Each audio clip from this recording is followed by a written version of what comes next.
tadi saya nggak bisa lakukan itu. Duduk dalam keadaan tahiyat akhir. Nah, alhamdulillah ya. Nah kita dulu baca salam. Terusnya. Wal ikram. Nah, langsung bergeser. Bismillah. Nah, ya. Posisi kakinya udah bisa boleh begitu, boleh sila. Nah, bisa ke sono langsung sono, bisa agak sedikit kemari. ya kalau asalnya itu masih boleh bisa boleh. Apa? Saya Saya bilang kaki itu boleh bersila, boleh dalam keadaan begitu. Ya. Itu bagi yang kuat. Kalau saya pribadi terus terang, tahiyat akhir nggak kuat lama. Ya paling kalau ya, sama temennya banyak kan, ayo, temennya banyak ayo. Jadi geserannya nih dari awal kemari, terus kemari gitu ya. Itu mah teknis saja langsung. Itu mah saya begitu, karena saya nggak bisa langsung duduk berat. Itu geseran. Iya. Ya berapa derajat? Awal nih. Nah Iya. kan udah saya kata Allah mantap salam tuh. Selesai ya. Kita geser kemari. Nah gitu ya. Bisa juga kemari. Nah gitu. kan? Gitu. Jadi Bagi sebagian madhab langsung menghadap sana. sini. Menghadap mana? Nah ada yang begitu. Tapi kita nggak pakai yang itu. Kita nggak pakai yang itu. Jadi tetap ada, memang ada. Kita pakainya menghadap ke sono. Utara. Ke utara ya. Atau serong. Sini. Udah tahu. Ada sih. Atau orang pengen disuruh ya kan? Atau orang enak aja imam dong peragain, saya juga peragain. Ingat ya, Bang Murub ya, posisi duduknya itu tetap dalam keadaan duduk tawarruk. Tahu tawarruk? Tawarruk itu apa, duduk tasyahud akhir, namanya tawarruk. Warik itu pantat, jadi pantat yang nempel kan. Jadi ketika la ilaha illallah wahdahu la syarikalah, masa dalam keadaan tawarruk. Itu bagian normal saya bilang. Kalau saya mah angkat tangan dah. Kalau pangan itu dipermasalahkan, nggak boleh harus begini, saya nggak jadi dulu. Tapi ini bengkak ya, gitu ya. Jadi kayak gitu ya. Jadi baliknya ke sana. Berarti anak yang suka begitu kan? Kenapa? Ya anak suka Bukan aja, akhir gue muluan aja. Nggak apa-apa ya, nggak apa-apa. Tapi usahakan kalau sebelum Allah mata salam, duduknya di tahiyat akhir. Sebelum Allah mata salam, duduknya kayak tahiyat akhir. Ya. Bener Bang Najib, bener itu. Kalau dia makan kuat sampai selahir masih begini aja. Ya kalau kita saya kayak ngurus. Memang kalau begini mau kuat nahan. Nah iya gitu. Kuat. Nah iya. Nyender. Untuk makmum setelah salam tetap dalam keadaan duduk tawarruk. Duduk tahiyat akhir bagi yang kuat sampai Allah manta salam. Baru bergerak berubah jadi bersila. Jadi walaupun mau salaman silakan tetap. Bagi yang kuat saya bilang, jangan diomongin kagak kuat loh. Wah kok beda, kalau kagak kuat berarti gitu aja udah. Jadi Atas kuatnya kadang-kadang baru la ilaha illallah wahdahu la syarika lahu 3 kali udah balik enggak bagi yang kuat. Jadi sebaiknya begitu. Walaupun bukan berarti wajib atau hukumnya makruh atau haram, bukan, tapi untuk adab aja, adab ya. Adab ya. Itu sudah paham gitu ya? Dah, baik itu dulu. Satu lagi. Satu lagi nggak apa-apa ya? Ya udah nggak apa-apa, 5 menit. Lama kamu udah. Adanya.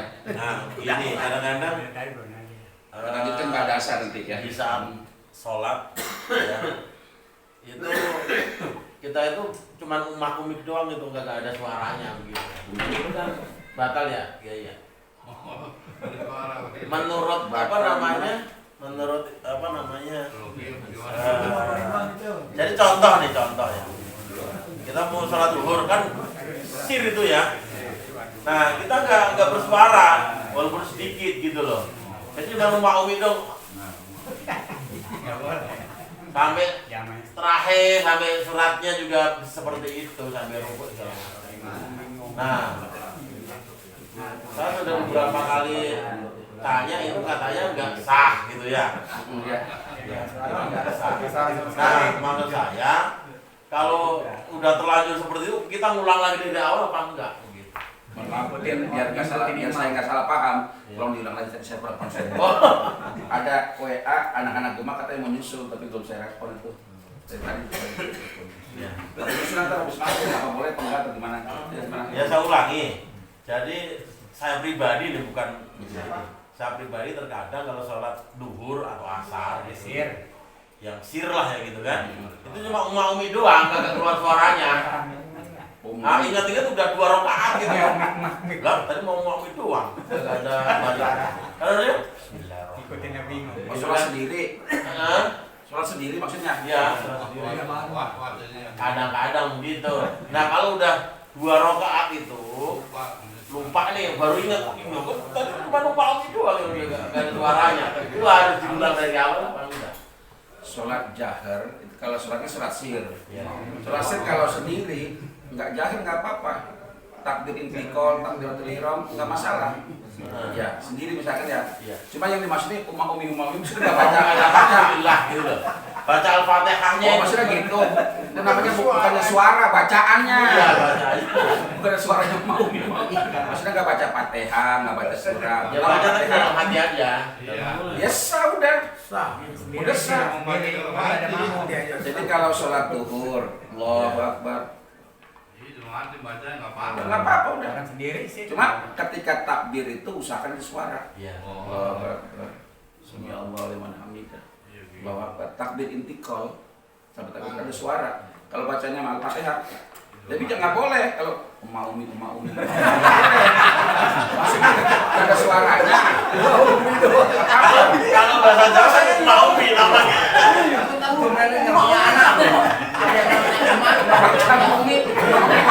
Jangan-jangan Pak katanya. Ya biar tahu bahasa Jawa tuh maumi. Sama. Jadi maksudnya itu enggak suasana ada gitu ya. Enggak ada. Ya enggak apa-apa. Karena saya beberapa kali ketemu di YouTube ya, kemudian di TikTok bahwa kalau nggak bersuara atau dalam hati doang itu nggak sah. Sepanjang ya baik sir ya, kemudian takbiratul ihramnya jelas ya, kemudian kita baca Fatihahnya ada ya. Tapi memang yang wajib itu memang harus ada yang disebut rukun qauli, itu harus jelas. Kalimat jelas itu bukan cuma jahar. Jadi ketika baca Fatihahnya itu kita kalau seakan-akan serius kan kayak ada bekasnya gitu ya. Lalu kayak gitu. Nah, Ada iya. decis-decisnya gitu ya. Tapi ini nggak keluar sama sekali dalam hati doang. Justru itu sholat tidak kuali, diam tapi sholat, gitu ya. Kamu di kamar udah 2 rakaat, baru ingat gitu ya. Terus nggak apa-apa. Ya clear ya. Ya, hanya pelaksanaannya ketika duhur dan asar ya dimaklum kalau memang tidak ada. Kalau semua dihilangkan cuma cuma maghrib, kemudian isya sama subuh, lantar Pak Ujang standby ada terus duhurnya. Jadi bagi yang tidak ada tidak dipermasalahkan. Jadi ketika dia memang sedang kayak pengaruh misalkan ya, misalkan duhurnya masih di kantor check up, kantor Sari Asin, contoh ya, nggak apa-apa udah. Kalau ada aja ya. Tapi yang maghrib, isya, subuh usahakan ada gitu. Ya itu wajib. Jadi tetap jadwal tetap dibikin. Cuma kalau duhur, asar itu yang kagak ada karena kerja atau karena tugas apapun namanya, ya dimaklum aja. Jadi nggak usah nunggu nyari orangnya. Biar dipahami ya. Jadi mohon maaf misalkan seperti Pak Jali, ya kan ada standby terus. Pak Pendi misalkan Bang Ujang kan nggak ada terus kan gitu ya. Jadi ketika wah biasanya Bang Murup nggak ada nih, maju aja udah gantikan. Ya jangan siapa imam ini nggak usah gitu ya. Maju aja kayak gitu kalau untuk duhur dan asar. Tapi untuk maghrib, isya, subuh usahakan harus ada. Dan kemarin kan dikasih tahu ya waktu pengajian subuh apa malam Kamis, Imam Syafi'i ketika imam sudah datang maka qomat. Ya, nungguin imam kan gitu ya. Tapi kita kan imam sudah ada. Maksudnya apa? Imam itu biar jamaah, tolong yang bertugas jadi imam ambil posisi di depan. Karena belum ada dalilnya sholat sunnah itu harus di belakang. Belum ketemu dalilnya itu. Kalau sholat sunnah pindah-pindah, iya boleh. Misalkan qobliyah di sini, ba'diyah di sini, iya. Tapi kalau sholat sunnah di belakang, harus di belakang itu belum ketemu.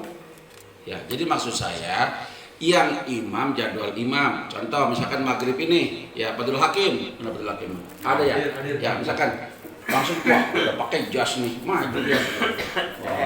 Anak besar pengen teji, ya nggak apa-apa depan. Nah gitu. Nah jadi pas gitu, wah tidak komat posisinya ada. Sebab kalau udah komat nih, ini mengantisipasi. Memang madhab Imam Syafi'i jangan komat, jangan berdiri para makmum sebelum selesai bacaan la ilaha illallah kan gitu ya. Jangan berdiri sebelum la ilaha illallah. Tapi ketika selesai la ilaha illallah, kemudian imam belum ada jeda waktu lama, itu yang gak boleh. Makruhnya di situ. Nah, jadi kalau kita mau konsekuensi Imam Syafi'i, berdiri kita setelah la ilaha illallah berdiri, tapi imam sudah masuk di dalam. Tapi kalau masih kosong la ilaha illallah, nah lama kita berdiri kan udah begitu cari-cari. Nah, lama aja di situ, ya. Karena kalau udah nanya komat itu berdiri, artinya sholat, jadi kayak gitu. Nah, kalau saya kan lebih condong kepada madhab Hanafi atau Hambali yang qad qomatis sholat udah berdiri, ketika selesai la ilaha illallah udah sawu subuh vakum. Ya, kenapa? Karena imamnya udah ada. Yang Syafi'i bilang ketika imamnya belum ada. Kalau imam masuk, nah komat, nah itu Syafi'i. Tapi kalau imamnya belum ada, jadi tolong yang merasa imam, sholat sunnahnya minimal di saf nomor 2 dah, gitu ya. Nah kadang-kadang di belakang, gitu, di belakang begitu, la ilaha illallah, balik, lari. Mana-mana, masa harus lari? Nah nggak begitu. Seakan-akan kalau juz selain juz 30 itu bukan Quran gitu ya. Jadi buah-buahan bukan Quran gitu. Maunya yang utama gitu, yang gitu ya. Tadi kan ada kita kasih jeda ya. Silahkan baca juz 1 sampai juz 29. Tapi tolong dibatasilah, jangan terlalu panjang. Ya kayak gitulah gitu. Nanti kalau wah Ustaz saya kena hafalnya udah 15 ayat. Ntar dah ini rakaat kedua tambahin gitu. Saya hafal 30 ayat, besok terusin. Contoh Isya terusin, nggak apa-apa kayak gitu. Jadi ya malah kadang-kadang kalau sholat tarawih itu cuma 2 ayat 1 ayat. Alif lam mim dzalikal kitabul la raiba fihi hudal muttaqin. Allahu akbar. Tapi tetap dia baca yang tengah juz 1 gitu. Tapi nggak panjang, nggak banyak gitu. Ya diatur gitu ya. Fatihah kemudian kulhu sampai ayat kursi ya. Itu mah tambahan aja. Saya bilang dibawa boleh, nggak dibawa juga boleh. Tapi masa iya kita ibadah segitu-gitunya? Kan bahasanya kayak gitu ya. Jadi tapi bukan bid'ah, bukan bid'ah tambah-tambahin, bukan. Yang wajibnya udah selesai dipayah mah, ini mah tambahan aja kita baca Quran apa segala macam. Nah, jadi kalau mau dibaca kayak saya kulhu atau apa sampai ayat kursi udah, tapi jangan terusin. Bapak ayat kursi walillahi terus walillahi mulku samawati dan seterusnya sampai tahlil. Ya nggak usah itu ya, karena berdiri posisinya. Karena jenazah itu harus segera dimakamkan. Kalau udah selesai kewajibannya makamkan. Makanya sholat jenazah itu doa buat jenazah pun jangan terlalu panjang sebenarnya. Jadi jangan sampai doa buat jenazah, tapi doanya itu nggak ada hubungannya sama jenazah. Nah ini ada doa. Kita doa buat jenazah, Allahumma ighfir lahu segala macam kan ya.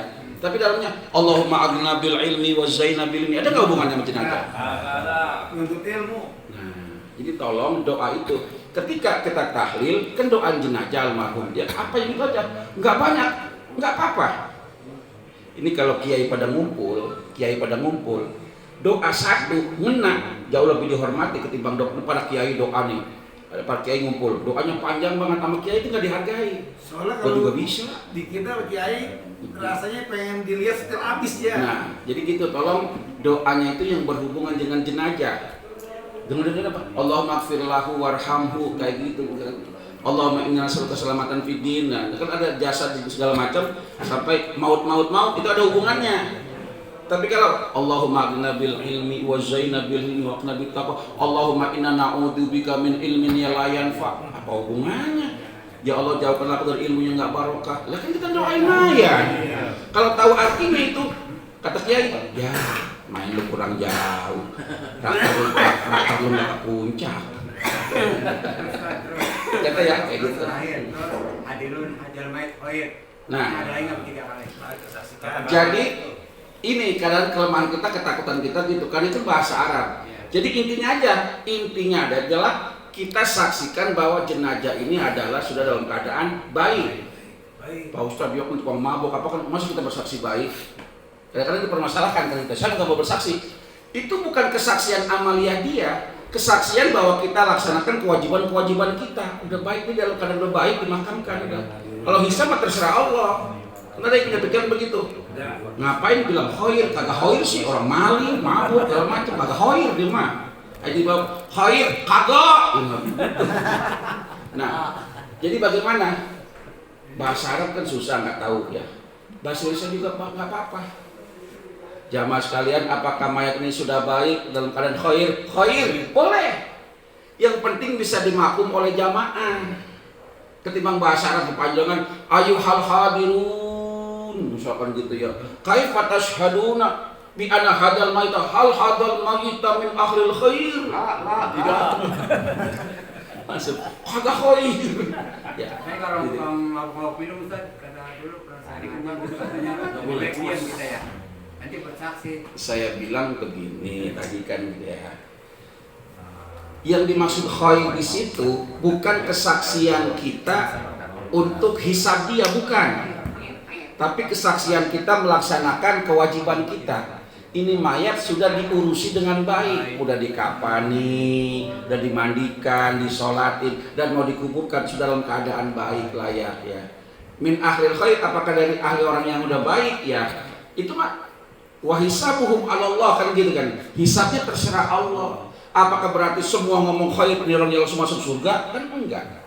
Nah, kayak gitu kan ya. Jadi kalau misalkan orang apa min ahlil khair, di situ kita harus lihat saudara-saudaranya, teman-temannya. Kalau kita enggak, rasanya bagaimana?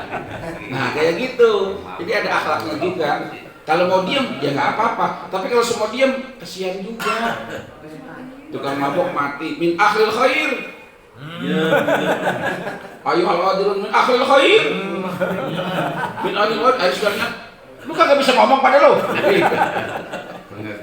Jadi kita walaupun ya cuma terserah Allah ya. Min ahlil khair, khair Allah yang punya urusan ya gitu aja udah ya. Jadi kita melaksanakan kewajiban kita udah. Gitu ya Pak Menteri ya bisa ya. Jadi kalau panjang ayyuhal hadirun, wahai semua jamaah yang hadir, kaifa tashhaduna, bagaimana persaksian kalian semua? Hal hadal maita, apakah mayat ini min ahlil khair, dari orang-orang yang baik, khair kayak gitu. Tapi isanya terserah Allah. Lalu bacanya bagaimana Ustaz yang pas? Enggak apa-apa pakai bahasa Indonesia juga. Misalkan hal hadal maita min ahlil khair, khair. Atau pendek lagi, hal hadal maita khair, khair, nggak apa-apa. Ya gitu nggak apa-apa. Jadi nggak usah harus, Anda nggak bisa ngomong khairnya. Ada gitu gak jadi imam akhirnya. Ada yang kayak gitu ya. Bingungan itu. Aurat itu perempuan sama laki beda. Aurat laki baina surah wa rukbah. Ini kita ngomong boleh apa enggak ya? Pusar ketutup, kemudian dengkul ketutup. Dia sholat, sah apa enggak? Sah. Tapi kan nggak ada yang sholat begitu kan? Ya. Maka ada yang namanya khudu zinatakum inda kulli masjid. Pakailah pakaianmu yang bagus ketika masuk masjid. Maksudnya yang bagus itu bukan mahal tapi rapi. Nah, sekarang lu nggak pakai tangan panjang pakai rapi lu. Kebiasaan dia pakai tangan panjang dan itu udah rapi, sah. Biasa dia pakai kaos tapi tidak rapi, sah. Tapi untuk menghilangkan fitnah, tolong jangan ambil saf depan kalau pakai kaos belakangnya ada gambar partai. Itu. Alhamdulillah. Di belakang Di aja. depan Ada anaknya. tulisannya Catherine. Catherine. Catherine. Loh, dibaca Bang Jam. Emang Catherine orang mana ini? Kaos dari mana ini pakai ya? Saya kaos. Apalagi ada gambar orangnya. Lah kan cakep udah fotonya. Kan menghadap yang mulia gitu ya. Iya, jadi gitu tadi. Tolong yang rapi, yang bagus. Tapi tangan pendek apa nggak rapi? Rapi, ya. Yang penting kan bersih, rapi. Tangan apa kaos juga rapi. Penting rapi kayak gitu ya. Syukur-syukur punya etika. Artinya etika itu ya jangan robek-robek celananya atau apa kayak gitulah, rapi lah. Jadi kalau tangan pendek nggak apa-apa, bukan berarti nggak sah, enggak, pakai sah, tetap sah. Tapi ada Pak Ustadz, dia nggak mau maju karena dia tangan apa? tangan pendek nggak mau jadi imam. Emang malu kali tangannya pendek mah. Pendek. Itu etika, Pak. Iya, Iya, itu. Ya. etika itu. Emang sebenarnya nggak boleh. Jadi Betul. didorong-dorong nggak mau. Pak Haji Misbah asal tahu aja. Nih kalau jamaah semua pakai kopiah hitam, kopiah putih nggak boleh jadi imam. Boleh. Itu boleh. Nggak boleh Pak Haji, bener ini mah. Jadi jangan bangga pakai kopiah putih Pak Haji. Jangan bangga Pak Haji, loh. Bener ini. Di jamaah pakai kopiah hitam semua, kopiah putih nggak boleh jadi imam. Nggak boleh. Ya bener Pak Haji. Kopiah putih jadi imam repot ya gitu ya. Ya. Jadi nggak apa-apa kayak gitu nggak apa-apa. Jadi at-tahiyatul itu kan wah sejarahnya banyak ketika itu terjadi ketika Mi'raj itu. Ketika Mi'raj itu Rasul ketemu Allah, Allah muji ya. Jangan saya doang. Assalamu alaina wa ala ibadillahis sholihin. Nah, terus pada sholawat sampai para malaikat semuanya dari panjang dari teman.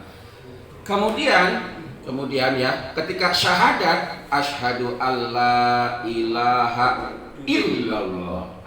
Ini tangan kita ada harokah.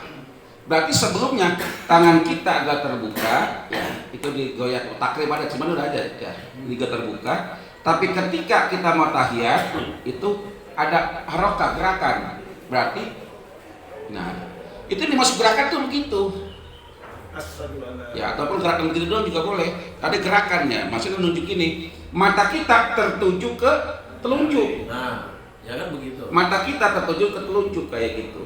Dan harokah itu bukan harokah terus gerak begini, ini sapi ya. Cukup asyhadu alla ilaha illallah. Walaupun kayak bundar gitu muter ya. Illallah. Boleh. Sekali bergerak harokah udah. Mata kita langsung tertuju ke ini bagaimana? Antara telunjuk sama ini siku sejajar. Jadi jangan gitu ya. Gini ya. Jadi jangan lewat ya. Bagaimana kalau yang lewat? Kita nggak bahas yang lewat. Kita aja gitu kan ya. Jadi sejajar gitu ya. Ya. Jangan juga, wah kayaknya kurang mundur. Maju terus. Jangan gitu juga. Kita aja. Nggak usah parku. Sebelum kata Ustaz katanya kayaknya kurang maju. Nggak mundur. Harus diukur gitu. Nggak usah parku. Fleksibel aja ya. Jadi mata kita asyhadu alla ilaha illallah, melihatin telunjuk ya gitu ya, bukan mata sujud, bukan. Ini imam pertama tahiyat tuh langsung gini udah ya. Ada juga yang begitu, tapi kita bahas yang kita aja. Kita bahas yang kita aja, kita mah at-tahiyat itu nggak usah gitu loh. Kalau ada yang dari pertama nunjuk, biarin nggak apa-apa, silahkan nggak apa-apa. Ya banyak. Kalau kita bahas yang begitu-begitu, nggak selesai sampai besok pagi. Kita rakyat bisa 4 hari ini. Ya nggak apa-apa. Berapa Ustaz? Kita bagi. Yang tangan kiri itu bagaimana? Apa di sini apa di sini? Jadi gimana? Siapa prakteknya? Ya coba dah. Ya. Nah, Harus hati-hati ya. Sini nggak apa-apa ya. Ini ya. ya. Itu ada pendapat yang mengatakan rentangkan tangannya begini. Ini ya. Nah iya. Angkuhnya begini udah. Benar gitu. Ya. Kan ada yang lempar ke depan. Begini lagi. Nah, nggak masih begini. Ada Pegangin ini dengkulnya dipegang kan ada. Jadi Capek kalau tadi. ada yang megang dengkul atau apa, itu katanya udah tua, maklum. Berarti dalam bukan posisi normal. Ini kakinya sakit atau apa, kan kayak gitu kan. Jadi kita jangan sudon. Udah tua kagak hidup masih begini. Ya mungkin kakinya udah sakit gitu. Jadi jangan sudon duluan ya. Ya jadi, nah ada juga yang mengatakan rapat ya, rapat. Iya, Kalau rapat. kita ambil yang terbuka aja. Karena ketika kita ada sujud, tangan kita kan terbuka. Ketika kita ruku, tangan terbuka tuh ruku. Terbuka. Ingat praktek kemarin? Ya, kemarin anak praktek ya, si Akmal tuh. Ya, jadi kata Rasul kepada nasihat pada Ali, wahai Ali, ketika kau sujud maka renggangkanlah tanganmu. Jadi sujud juga begini, tangannya merenggang, jangan rapat. Sama, gitu. Oh, bangun begini gimana? Kita nggak bahas yang itu, kita bahas biasa aja. Jadi kalau yang begitu bagaimana, yang begini bagaimana, ntar kita akhirnya kita nggak bahas diri kita bahas orang lain mulu, nggak selesai. Kita enakan dia dibahas terus, kita bahas kita aja bangun jam ya. Jadi kita bangun tetap dalam keadaan bangun gitu ya. Jadi tangannya itu ketika kita sujud terbuka tangan, ketika kita ruku terbuka tangan, ketika kita duduk juga terbuka tangan. Ya. Pada saat tahiyat akhir pagi-pagi assalamu. Nah, gitu ya. Gitu, gini. Ya, tangan matanya ke Sini. telunjuk nah, gitu ya. Hati nih, tangannya begini. Harinya nggak tahu dia. Kalau tangan di Ya komputer. makanya. Takutnya kalau tangannya muter-muter, tangannya muter. Sebenarnya udah tahu biar pada tahu semua ya. Berarti kan mewakili teman-temannya ya. Iya. Iya. Bagus. Terus sama kalau habis tahiyat nih, kan ada yang begini langsung begini kan ada. Enggak. Tahiyat, tahiyat awal. Maksudnya mau berdiri. Apa berdirinya? Berdiri. Sama yang habis dari iktidal itu kan, sebaiknya dengkulnya dulu, bukan tangannya dulu. Oh iya. Jadi hadis dari Abu Daud itu dengkul dulu. Tapi hadis riwayat Ahmad juga tangan dulu. Jadi Rasul bisa lakukan dua-duanya.